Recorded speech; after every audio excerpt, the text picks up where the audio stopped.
Hello అండి. Welcome to Asni Sudha all in one channel.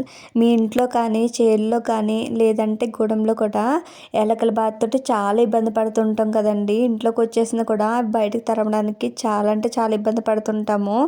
అలాంటి ఇబ్బంది ఏం లేదండి. ఇలాగా ఇంట్లో ఉన్న వాటితోటి మీరు ఈజీగా ఎలకలు అనేది పోగొట్టుకోవచ్చండి. ఈజీగా చచ్చిపోతాయి అవి.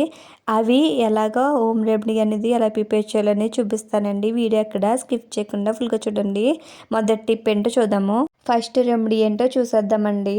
దానికోసమని నేను ఇలాగా వైట్ సున్నం తీసుకున్నాను. వైట్ సున్నం వేసుకోవడానికి ఒక కొబ్బరి చెప్పు తీసుకున్నాను.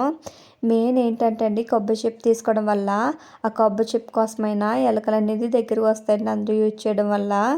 ఇలాగ తీసుకున్నాను కదా, అందులోకి నేను ఒక 2-3 బిస్కెట్ల దాకా ఇలా నెల్లిపూరి వేసుకుంటున్నానండి. అందులోకి వేసుకున్నాక మొత్తం అన్నిట్లు మిక్స్ చేసుకోవాలి. మన ఇంట్లో పెట్టి స్పూన్లు అనేది నేనేం తీసుకుంటలేదండి. ఇలా కొబ్బరి చెప్పుతోటే ఇలాగ మొత్తం మ్యాష్ చేసుకుంటున్నాను. అవి అంతా మనం వేసుకున్న బిస్కెట్లు ఉన్నాయి కదండి, వైట్స్లో మొత్తం మిక్స్ అయిపోవాలి. అప్పుడు దాకా మెత్తగా మొత్తం నలిపేసుకోవాలండి. చూస్తున్నారు కదా, ఇలా వైట్ సున్నలోకి మొత్తం బిస్కెట్ అంతా మొత్తం మిక్స్ అయిపోయింది కదండి. ఇలా మిక్స్ చేసుకున్నాక అందులోకి కొంచెం అంత వాటర్ అనేది వేసుకొని ముద్దలా చేసుకోవాలండి. చూస్తున్నారు కదా, కొంచెం అంటే కొంచెం వేసుకున్నాను, బాగా లూజ్ అవ్వకుండాని. ఇలాగే వేసుకుని మొత్తం మిక్స్ చేసుకోవాలండి. ఈ విధంగా మొత్తం ఆ రెమెడీ అంతా మొత్తం మిక్స్ అయిపోవాలి వాటర్లోకి. ఇలా మిక్స్ చేసుకునే దాన్ని మనకి ఎలకల బాధ అనేది ఎక్కడుందో ఆ చోట అనేది పెట్టుకుంటే మీకు ఎలకల బాధ అనేది లేకుండా ఉంటుందండి. ఈ టిప్ అనేది చాలా యూస్ఫుల్ అవుతాయి. ఇలాగా మీకు ఎక్కడ గొడవలో కానీ, లేదంటే చేల దగ్గర కానీ, లేదంటే ఇంట్లోని వచ్చేస్తుంటాయి కదండి, వాటి దగ్గర పెట్టుకుంటే ఎలకల బాధ లేకుండా ఉంటాయి. నెక్స్ట్ రెమెడీ ఏంటో చూసేద్దాము. ఇలా పుట్టిన పప్పు అనేది తీసుకున్నాను, కొప్పు దాకాని. దీన్నే గులసెనగపప్పు కూడా ఉంటారు. ఇలా తీసుకునే దాన్ని అది పక్క పెట్టుకుని నేను తర్వాత వచ్చేసి ఇలాగ ట్యాబ్లెట్ అనేది తీసుకున్నాను. నేను డోలో 1000 MB తీసుకున్నాను. ఎంబీ ఎక్కువ ఉంటుంది, పవర్ కూడానండి. ఇది యూజ్ చేయట్లేదు, అట్లాగనే ఎక్స్పైరీ డేట్ కూడా అయిపోయింది, అందుకు యూజ్ చేస్తున్నానండి.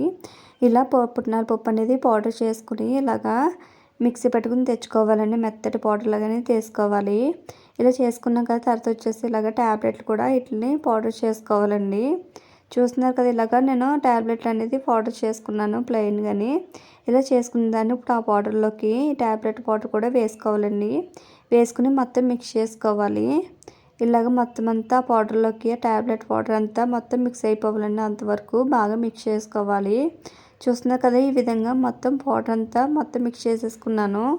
ఇలా మిక్స్ చేసుకునే దాన్ని ఇప్పుడు మనకి ఎక్కడెక్కడ ఎలుకల బాధలు ఎక్కడ ఉన్నాయో అక్కడ అనేది పౌడర్ పెడితే ఎలుకలు అనేది తినేసి చనిపోతాయండి. ఈ విధంగా ఒకసారి ట్రై చేయండి. నెక్స్ట్ టిప్ ఏంటో చూద్దాము.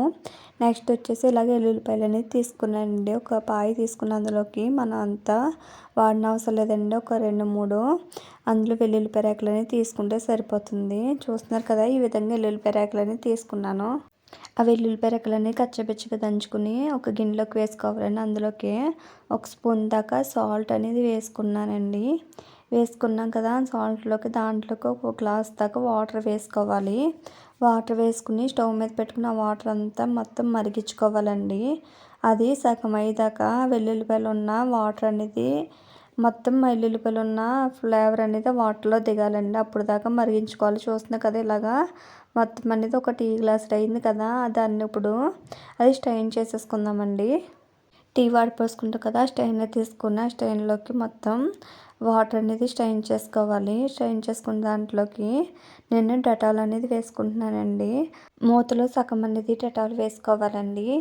చూస్తున్నారు కదా, నేను మూతలో సగం అనేది వేసుకుంటున్నాను. వేసుకుని మొత్తం మిక్స్ చేసుకోవాలండి. 1 స్పూన్ పెట్టుకుని మొత్తం మిక్స్ చేసుకోవాలి. చూస్తున్నారు కదా, ఈ విధంగా మొత్తం అంతా వాటర్లోకి డెటాల్ అనేది మిక్స్ అయిపోయింది కదండి.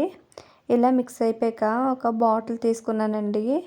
మీరు ఏదన్నా స్ప్రే చేసుకునే బాటిల్ ఉంటుంది కదా, ఆ బాటిల్ అనేది తీసుకోవచ్చు. నా దగ్గర లేదు. ఇలా వాటర్ బాటిల్కి నేను హోల్స్ అన్ని పెట్టుకుని క్యాప్స్కి అది యూజ్ చేస్తున్నానండి. మనం ఎల్లుల్లిపాయ రేకులన్నీ తీసుకున్నాం కదండి, తీసుకుని వాటర్లో వేసుకుని మరిగించుకున్నాం. మరిగించుకోవడం వల్ల ఎల్లుల్లిపాయ ఫ్లేవర్ అంతా వాటర్లో దిగుతుంది కదండి. అలా దిగి ఆ ఘాటు స్మెల్కి అనేది మనకి ఇంట్లోకి ఎలకలు అనేది రాకుండా ఉంటాయండి. ఘాటు స్మెల్కి మీకు ఎలుకల బాధ అనేది ఎక్కడెక్కడ ఉందో ఆ చోట్లంతా ఇలా వాటర్ వేసుకుంటే ఎలుకలు అనేది వెనక్కి వెళ్ళిపోతాయండి, ఇంట్లోకి అనేది రావు. ఈ విధంగా ఒకసారి ట్రై చేయండి. నెక్స్ట్ టిప్ ఏంటో చూద్దాము. ఇలాగ తెల్ల జిల్లేడు మొక్కలు ఉంటాయి కదండి, మన ఇంట్లో ఉంటాయి లేదంటే బయటన్నా ఎక్కడన్నా ఉంటాయి కదా, ఆ మొక్క అనేది ఇలా తీసుకుని ఇంట్లో పెట్టుకుంటే మీకు ఎలుకల బాధలు రాదండి. నేను అలాగే తీసుకుని పెట్టుకున్నాను. తీసి పెట్టుకుని ఇది తెల్ల జిల్లేడు అనేది కొంచెం బ్యాడ్ స్మెల్ అనేది వస్తూ ఉంటుందండి, ఘాటు స్మెల్ అనేది. ఇలా ఘాటు స్మెల్ ఉండడం వల్ల ఈ ఘాటు స్మెల్కి అనేది ఎలుకలు అనేది ఇంట్లో రాకుండా ఉంటాయండి. ఇలా నలుపుకుని మన ఇంట్లో కానీ ఎలుక బాధ ఎక్కడ ఉన్నాయో అక్కడ పెట్టుకుంటే ఎలుకలు అనేది అస్సలు ఇంట్లోకి రావండి. ఈ విధంగా ఒకసారి ట్రై చేయండి కంపస్ అనేది. ఈ టిప్స్ అనేది బాగా వర్క్ అవుతాయి. ఎలుకల బాధలు అనేది ఎవరో పడుతున్నారు అనేది వాళ్ళకి చాలా బాగా యూజ్ అవుతుందండి. ఈ విధంగా ఒకసారి ట్రై చేస్తే కంపల్సరీ అనేది ఈ టిప్స్ అనేది బాగా యూస్ఫుల్ అవుతాయి. యూస్ఫుల్ అవుతాయి కనుక మా ఛానల్ అనేది సబ్స్క్రైబ్ చేసి లైక్ చేయండి. Thank you for watching.